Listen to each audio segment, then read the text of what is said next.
Seja muito bem-vindo, você mais uma vez ligado aqui no Pitaco Futebol Clube. Meu nome é Murilo e hoje vamos estar falando sobre o jogão de bola da final da Libertadores 2021 entre Palmeiras e Flamengo. Um jogo que aquele que vencesse se sagrará tricampeão das Américas. Qual é o seu pitaco? Quem é que vai levar esse título para casa? Vamos estar falando aqui sobre a trajetória desses times até a final. Vamos estar falando sobre a artilharia do campeonato, os jogadores com o maior número de assistências. E no final eu vou estar dando aqui o meu pitaco. Quem que eu acho que vai levar o caneco para casa? Quer saber a minha opinião? Fica até o final do vídeo aí, beleza? Eu te convido também a curtir esse vídeo, compartilhar com seus amigos, jogar no grupinho do WhatsApp aí, ó. Que eu sei que o pessoal tá frenético com o jogo hoje, ansioso. Tomando esse vídeo aí para dar um aquecimento já para a final, beleza? E ajuda aí nos comentários, deixe seus pitacos também. Vamos ajudar esse canal a crescer, que nós estamos postando vídeo aqui quase todos os dias e eu conto com a sua ajuda. Beleza? Nós vamos começar analisando então a fase de grupos de cada um. E lembrando que tanto o Palmeiras quanto o Flamengo se classificaram direto para a fase de grupos, né? O Palmeiras como o campeão da Libertadores do ano anterior e o Flamengo como campeão brasileiro do ano anterior. Vamos ver aqui então, começar. Vou colocar o card para vocês verem aqui. O grupo do Palmeiras. O Palmeiras então ele enfrentou Defensa e Justiça, Independente Del Valle e Universitário. A gente vê pela pontuação que o Palmeiras sobrou no grupo, né? 15 pontos, 5 vitórias, somente uma derrota, com 13 gols de saldo, né? Com 20 gols marcados, somente 7 gols sofridos, então o Palmeiras sobrou demais, né? A única dificuldadezinha que o Palmeiras teve foi um jogo, né, com o Defensa e Justiça, que ele acabou perdendo até dentro de casa para o Defensa e Justiça, mas o Palmeiras sobrou muito, né? E vamos também combinar que pegou adversário de pouca expressão. Independente Del Valle tem feito algumas boas campanhas nos últimos anos, mas não é um time de muita expressão aqui ainda, né, no nosso cenário, né, realmente competitivo da América do Sul, embora teve um outro ano que ele foi, mas normalmente não é.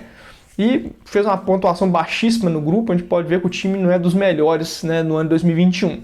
O Universitário também não é um time tradicional, e Defensa e Justiça também não. O Palmeiras pegou um grupo onde ele realmente era muito mais favorito, muito mais tradicional e muito maior do que os outros times e fez valer isso. Fez 15 pontos, classificou tranquilo, teve apenas uma derrota, né? O Defensa e Justiça acabou sendo um pouco uma pedra de tropeço para o Palmeiras esse ano, né? O Palmeiras acabou perdendo, né, aquela disputa da Recopa para eles e acabou perdendo um jogo na fase de grupos, mas se classificou com tranquilidade. Já que, vamos ver aqui agora o grupo do Flamengo. O grupo do Flamengo, ele teve times um pouco mais tradicionais, né? Na verdade, bem mais tradicionais do que o Palmeiras teve. Por exemplo, o Vélez Sarsfield, que é um time tradicional na Argentina, não é o mesmo nível de grandeza que Boca Juniors e River Plate, mas é um time que tem a sua tradição, a sua importância, né? É um time campeão da Libertadores, campeão mundial. E tem também a LDU, que é um time muito chato, que normalmente dá trabalho para os brasileiros, principalmente jogando na altitude. E o União La Calera realmente aí é um time menor mesmo, não mete medo em ninguém. Mas o Flamengo pegou um grupo mais complicado do que o Palmeiras e saiu bem. Fez 12 pontos, classificou em primeiro lugar, né? Marcou 14 gols, tomou 9, um saldo de 5 gols, né? E o Flamengo teve algumas dificuldades em alguns jogos, por exemplo, empatou em casa com a LDU, um jogo difícil, teve uma expulsão do Ilharão, o Flamengo conseguiu superar isso e empatar o jogo ainda. Chegou a empatar, né, com o Vélez também em casa, e empatou com o União La Calera fora, mesmo sendo fora, né, empatar com o União La Calera não foi um resultado muito bom, mas venceu o Vélez fora, né, conseguiu vencer a LDU fora, e venceu o União La Calera em casa, então assim, fez o que tinha que fazer, teve um outro momento de aperto, mas passou e se classificou. E aí nós vamos ver agora a classificação dos primeiros colocados, né, contando todos os grupos, né? A gente pode ver que o Atlético Mineiro foi, em 2021, o time que classificou em primeiro lugar do grupo, né? De todos os primeiros colocados, ele foi o que mais fez pontos, fez 16 pontos. Em segundo, Palmeiras, né? E o quinto melhor primeiro colocado foi justamente o Flamengo, né? E aí, a gente vai ver agora um pouco sobre o mata-mata desses times, como é que cada time chegou, né, no mata-mata até chegar até a final.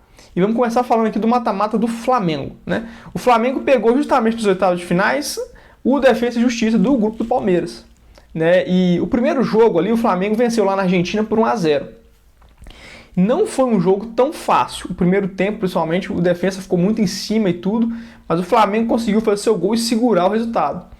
Foi ali o primeiro jogo do Renato Gaúcho no comando, não me recordo se é o primeiro ou o segundo jogo do Renato Gaúcho no comando do Flamengo. O Flamengo trocou de técnico no meio da competição.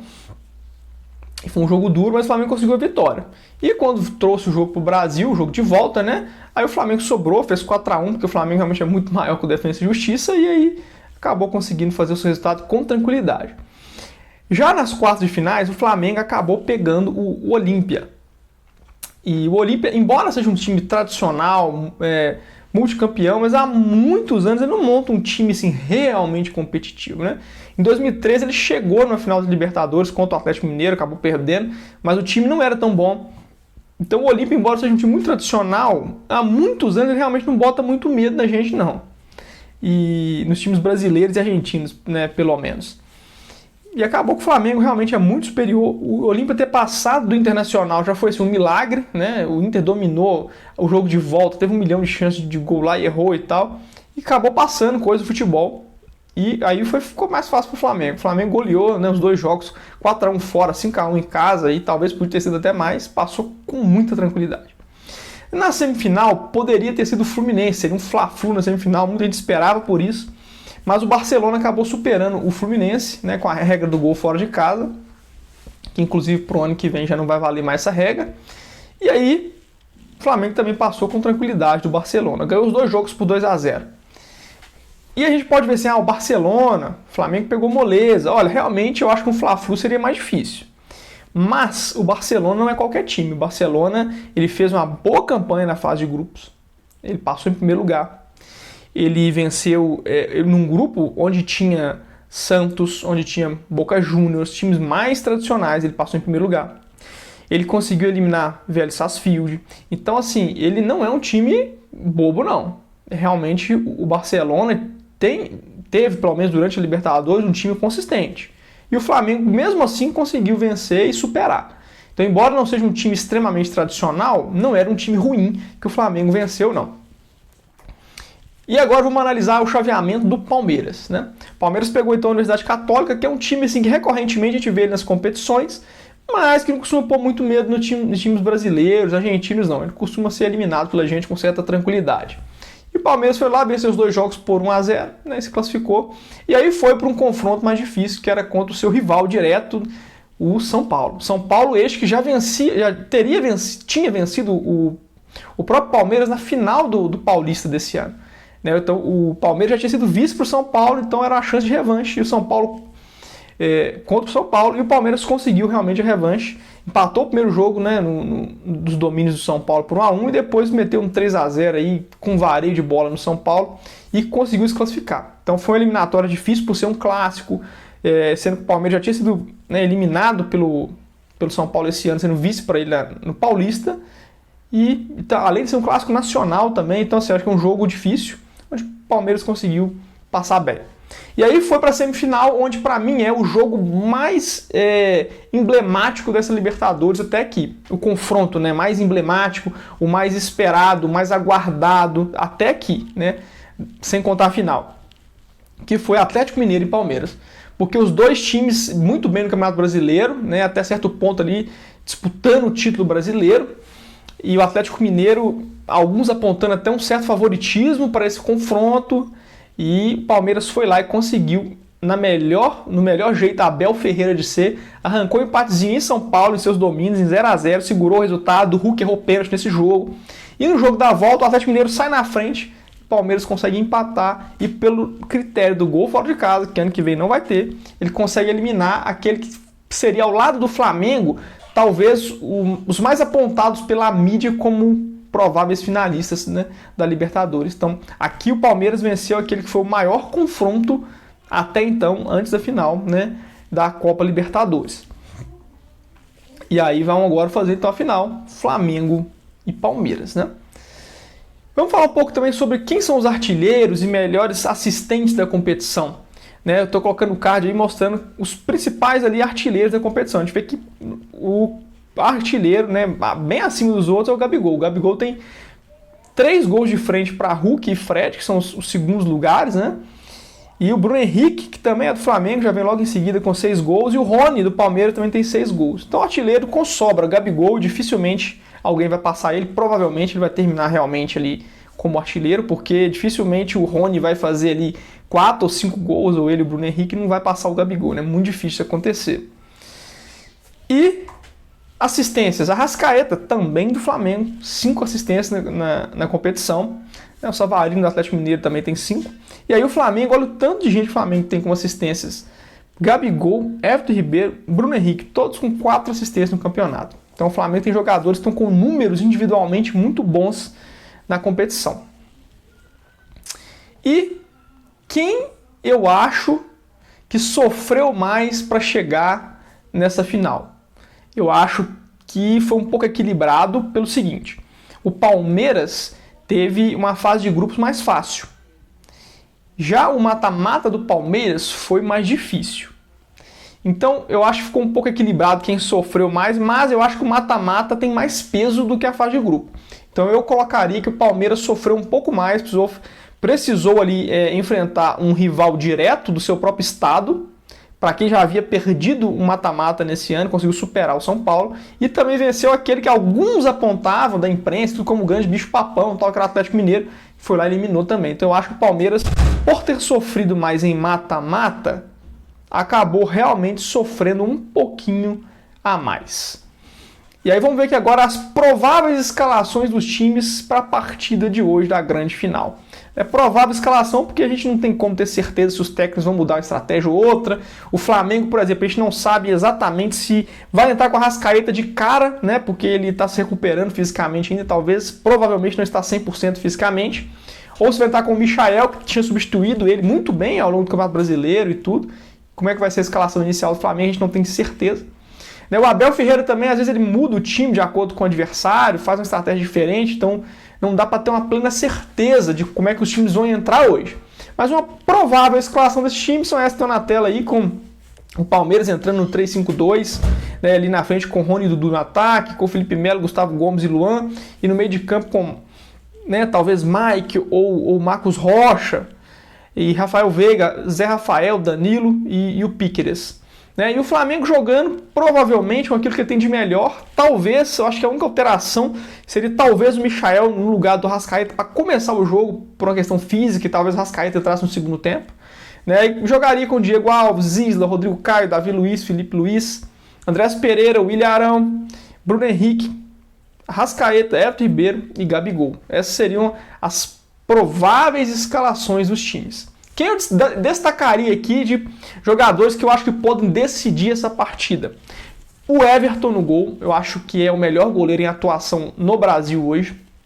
Então eu acho que tanto se for para penalidades quanto durante a partida, eu acho que o Everton tem grande poder de decisão. Nas penalidades, eu acho que o Everton e o Diego Alves podem ser até equivalentes. O Diego Alves também é um grande pegador de pênaltis, mas eu acho que no jogo, 90 minutos ali, o Everton hoje é mais goleiro. Gustavo Gomes é um jogadorzão, sou fã do futebol do Gustavo Gomes, zagueiraço. O Rafael Veiga tem feito uma boa temporada, é o jogador ali talvez que mais articula as jogadas do Palmeiras. E no ataque do Palmeiras, o Dudu. Destaque o Dudu, talvez não esteja na melhor temporada dele, até porque ele voltou, né, de um futebol menos competitivo e tal. Pode ser que pro ano que vem ele consiga até melhorar o desempenho dele, né, pela parte física e tal. Mas é um jogador que pode decidir, já decidiu contra o Atlético Mineiro, um jogador rápido, um jogador decisivo. Então eu apontaria esses caras no Palmeiras aí, o Everton, o Gustavo Gomes, Rafael Veiga, e para decidir o jogo, para meter gol e fazer ali, seria talvez o Dudu mesmo, ou o Rafael Veiga. Já no Flamengo, eu acho que tem jogadores individualmente que são melhores na média do que o Palmeiras. Eu acho que, por exemplo, quem pode decidir pelo lado do Flamengo? Gabigol, artilheiro da competição. O Bruno Henrique, que decidiu a semifinal, fez os 4 gols da semifinal. O Arrascaeta, que assim dispensa comentários, o quanto esse cara é decisivo, já provou isso pelo Cruzeiro, pelo Flamengo. O Everton Ribeiro, que estiver no dia inspirado, o cara joga muita bola. A gente tem ali atrás o Andrés Pereira, que tá jogando um bolão. E assim, a zaga, né? Rodrigo Caio é muito bom jogador, tem o Davi Luiz, que é muito experiente, o Felipe Luiz, gente, que assim é um lateral que assim, joga muita bola. Então eu acho que se eu tivesse que escolher assim, um cara para decidir, ou 2 no máximo, é até difícil no Flamengo, que eu acho que tem muitos valores que pode decidir, mas eu colocaria em Gabigol e Bruno Henrique. E se o Arrascaeta, dependendo de como é que está a condição física dele, eu apostaria também no Arrascaeta, porque é um cara muito decisivo. Então, posto tudo isso, como que cada um chegou até a final, posto quem eu acho que possam ser os jogadores decisivos para cada lado, qual é o meu palpite para quem leva a Taça Libertadores 2021? Bom, o que eu acho primeiro é o seguinte, é um jogo que é um pouco imprevisível, porque eu acho que o Flamengo tem um time melhor do que o do Palmeiras. Isso já dá uma certa vantagem, eu acho que tem jogadores que podem decidir mais do que o Palmeiras tem. Mas o Abel Ferreira é um grande estrategista. Para ele armar um ferrolho ali e conseguir achar ali um gol, 1-0 e tal, pouco custa. Mas, por eu achar que o Flamengo tem um time superior, eu acho que o Flamengo vence a partida. Mas, como eu disse, se eu errar, para mim não é nenhuma surpresa, porque eu acho que o Palmeiras tem total condição de superar o Flamengo, mesmo enxergando o Flamengo como um time um pouco superior e que tem jogadores mais decisivos. Então eu daria o meu pitaco de que o Flamengo será campeão, mas que não é surpresa nenhuma o Palmeiras ser campeão também e acabar quebrando o meu pitaco. Beleza? Então dá aquela moralzinha aí, curte, compartilha esse vídeo com seus amigos e até o próximo vídeo.